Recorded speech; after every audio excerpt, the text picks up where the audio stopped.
Okay, let's talk about something that's on a lot of people's minds.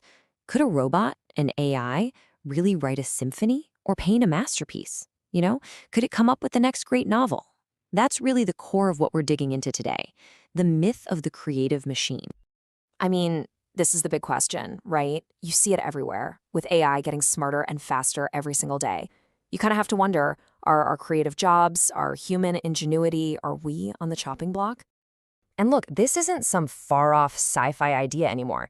It's a very real, very widespread fear that AI could somehow just stamp out that creative spark that makes us us. But is that fear actually justified? Well, today we're going to take that idea, put it under the microscope, and really dissect the myth behind the machine. So here's our game plan. First up, we'll look at why this whole idea is so powerful to begin with. Then, we're going to peek under the hood and see how these algorithms actually work. After that, we get to the good stuff. What exactly is that human spark? We'll even pit machine versus masterpiece, before finally looking at a totally new way to think about AI, not as a rival, but as our new creative partner. All right, let's kick things off with part one, the rise of creative AI. Why does this myth of a creative machine feel so real? I mean, let's just be real for a second. The stuff AI can do now is pretty mind-blowing. It can create these stunning images, compose music, and write paragraphs of text that honestly look and feel incredibly human. And that right there, that impressive ability to mimic us, is the foundation of this whole myth.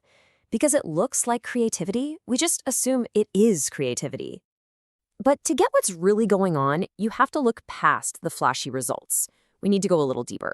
So for this next part, let's pull back the curtain and take a little peek inside the algorithm's so-called mind. And what you find is, well, it's actually pretty logical. It's not magic at all.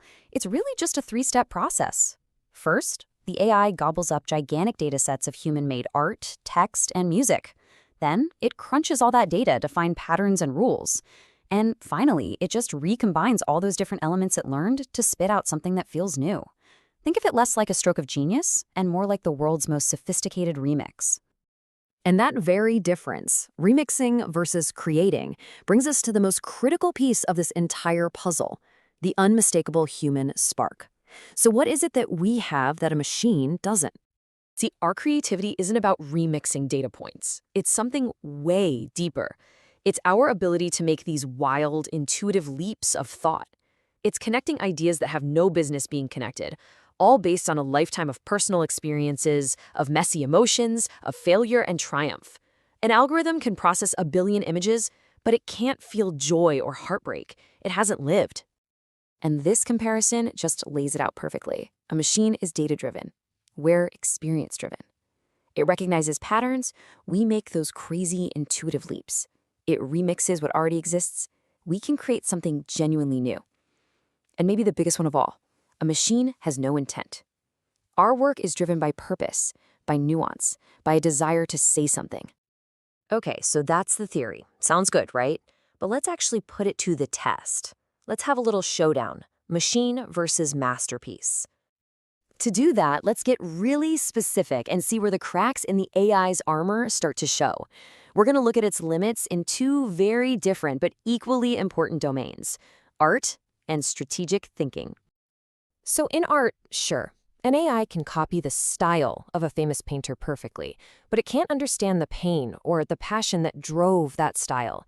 It can't pour genuine, lived-in emotion onto the canvas because, well, it doesn't have any. It doesn't get cultural context or personal meaning. It's a perfect copy of the surface with absolutely none of the substance underneath. And hey, this isn't just about painting. It's the same thing with something like business strategy or science.